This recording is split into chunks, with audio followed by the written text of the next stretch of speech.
नमस्ते साथियों, आप सभी का हार्दिक स्वागत और अभिनंदन है। आज साथियों हम कक्षा 12 के विषय हिंदी अनिवार्य के सिलेबस के एक अंश पर और एक मॉडल पेपर लेकर आपके समक्ष उपस्थित हुए हैं। ये मॉडल पेपर है वह कक्षा 12 में पढ़ने वाले सभी बच्चे, अर्थात चाहे वो आर्ट्स हो, कॉमर्स हो, साइंस हो या एग्रीकल्चर साइंस हो, सभी के काम में आ सकता है। आप यहाँ पर अपने विद्यालय का नाम लिख सकते हैं। विषय हिंदी अनिवार्य है और प्रश्न पत्र का अंक भार जो है वह तो रखा गया है 50 और समय रखा गया है 2 घंटे। तो आप इसको यहाँ से देख सकते हैं। जैसे पहला प्रश्न है कि निम्नलिखित अपठित गद्यांश को पढ़कर दिए गए प्रश्नों के उत्तर अपनी उत्तर पुस्तिका में लिखें। 1 मल्टीप्लाई बाई 6 बराबर 6 अंक के 6 प्रश्न है इसमें। और यहाँ पर लिखा है कि जो समझता है कि वह दूसरों का उपकार कर रहा है वह अबोध है, जो समझता है कि दूसरे उसका अपकार कर रहे हैं वह बुद्धिहीन है। कौन किसका उपकार करता है, कौन किसका अपकार कर रहा है? मनुष्य जी रहा है, केवल जी रहा है, अपनी इच्छा से नहीं, इतिहास विधाता की योजना के अनुसार। किसी को उससे सुख मिल जाए बहुत अच्छी बात है, नहीं मिल सका तो कोई बात नहीं, परंतु उसे अभिमान नहीं होना चाहिए। सुख पहुंचाने का अभिमान तो नितना मतलब नितांत ही गलत है। सुख और दुख तो मन के विकल्प हैं। सुखी वह है जिसका मन वश में है, दुखी वह है जिसका मन परवश है। जिसका मन अपने वश में नहीं है वह दूसरों के मन का छंदावर्तन करता है और अपने को छिपाने के लिए मिथ्या आडंबर रचता है, दूसरों को फंसाने के लिए जाल बिछाता है। यहाँ कुल 6 प्रश्न दिए गए हैं। पहला प्रश्न है उपयुक्त गद्यांश का उचित शीर्षक क्या होगा?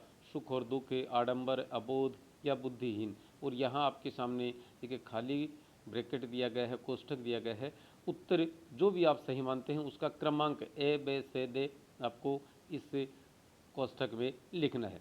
दूसरा प्रश्न है सुखी कौन है? जिसका मन परवश है, जो अभिमानी है, जिसका मन वश में है, जो मिथ्या आडंबर रचता है। तीसरा प्रश्न है मनुष्य किस लिए जी रहा है? अपनी इच्छा से, विधाता की योजना के अनुसार, अभिमान करने के लिए या जाल बिछाने के लिए। अपने उत्तर का क्रमांक कोष्ठक में लिखें। मिथ्या आडंबर कौन रचता है?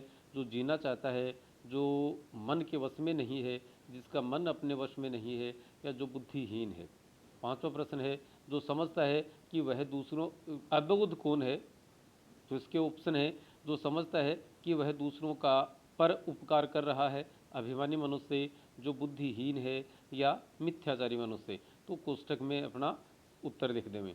सुख और दुख क्या है? छठा प्रश्न है तो इसमें है मिथ्याडंबर है, अभिमान है, मन के विकल्प हैं और ईश्वर की योजना है। जो भी आपका सही जवाब है उस सही जवाब का क्रमांक आपको इस कोष्ठक में लिखना है। इसके सभी प्रश्नों के उत्तर हैं वो आपको आगे के वीडियो में मिलेंगे। और ऐसे ही और यदि ये मॉडल प्रश्न पत्र आपको पसंद आता है तो ऐसे और मॉडल प्रश्न पत्र देखने के लिए चैनल को आप सब्सक्राइब कर लेवें ताकि सूचना आप तक पहुंच सके। बेल आइकन जरूर दबा देवें। दूसरा प्रश्न है निम्नलिखित विषयों पर किसी एक विषय पर फीचर लिखिए। तो पहला फीचर का पहला विषय है मोबाइल फ़ोन वरदानी अभिशाप। दूसरा है जंक फूड की बढ़ती घुसपैठ। तीसरा प्रश्न है इन सभी प्रश्नों के जो पूर्णांक हैं वे अंक भार इनके समक्ष लिखे हुए हैं, जैसे यहाँ दो इस प्रकार से। तीसरा प्रश्न है उल्टा पिरामिड शैली से आप क्या समझते हैं? इसे कितने भागों में विभाजित किया जाता है? चौथा है यशोधर बाबू ने किशनदा के गांव चले जाने के बाद कौन कौन सी परंपराओं का पालन किया था? किशनदा के कौन सी छवि यशोधर बाबू के मन में बसी हुई थी? छठा प्रश्न है यशोधर बाबू दफ्तर में अपने मातहतों से कैसा व्यवहार करते थे? और सातवां प्रश्न है सिल्वर वेडिंग कहानी से हमें क्या शिक्षा मिलती है? एक और ध्यान दें बच्चे सभी कि जितना अंक भार होता है उसी अंक भार के मुताबिक हमें अपने उत्तर को लिखना है। ये नहीं कि 2 प्रश्न के अंक में हम 1.5 पेज भर देवें और 4 अंक के प्रश्न में हमें आधे पेज में ही निपटा देवें। तो सिल्वर वेडिंग कहानी से हमें क्या शिक्षा मिलती है? ये प्रश्न सिर्फ 2 नंबर का है तो 2 नंबर के हिसाब से लिखिए। यही प्रश्न 4 अंक का होता तो इसका उत्तर थोड़ा सा ज़्यादा हो जाता। आठवां प्रश्न है वह खुशहाली भी कैसी जो अपनों में परायापन पैदा करे? यशोधर बाबू की इस सोच के कौन कौन से कारण थे? नौवां प्रश्न है जूझ उपन्यास का नायक पढ़ाई क्यों करना चाहता था? आनंद 10वां प्रश्न है आनंदा को खेती के कौन कौन से कार्य करने की शर्त पर पढ़ने की अनुमति मिली थी? 11वां प्रश्न है इन कविताओं के साथ खेलते हुए मुझे 2 बड़ी शक्तियाँ प्राप्त हुई। लेखक को कौन कौन सी दो बड़ी शक्तियाँ प्राप्त हुई थी, लिखिए। 12वां प्रश्न, पाठशाला पहुंचते ही लेखक का मन खट्टा हो जाता है, वह अब पाठशाला जाने से कतराता है, ऐसा क्यों हुआ था।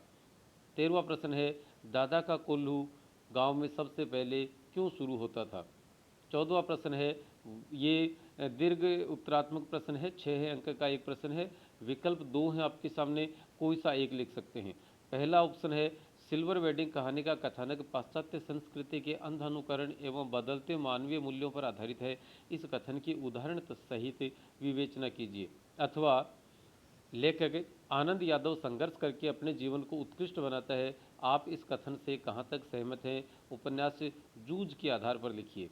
अगला प्रश्न है 15वां कि सचिव माध्यमिक शिक्षा बोर्ड राजस्थान अजमेर की तरफ से एक अर्धशासकीय पत्र पुलिस महानिदेशक राजस्थान जयपुर को लिखिए, जिसमें बोर्ड परीक्षा प्रश्न पत्रों की सुरक्षा का आग्रह किया गया हो। 4 अंक का प्रश्न होगा। और अपने विद्यालय अथवा में दूसरा है, अपने विद्यालय के खेल के लिए खेल सामग्री क्रय करने हेतु निविदा का एक प्रारूप तैयार कीजिए। तो इन दोनों में से कोई एक आपको करना होता है। 16वां प्रश्न है, निम्नलिखित विषयों में से किसी एक पर निबंध लिखिए, उत्तर सीमा लगभग 300 शब्द।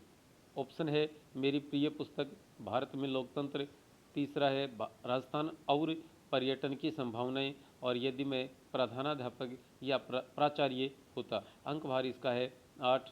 और तैयार करने वाले हम हैं अभिनव सरवा, व्याख्याता हिंदी साहित्य, राजकीय उच्च माध्यमिक विद्यालय पिथुसर। और ये जो अंतिम पृष्ठ पर इतना ही मामला आया है, ये काम आप जरूर कीजिएगा, मुझे पूरा विश्वास है कि आप काम करेंगे। नमस्ते, धन्यवाद, जय हिंद, जय भारत।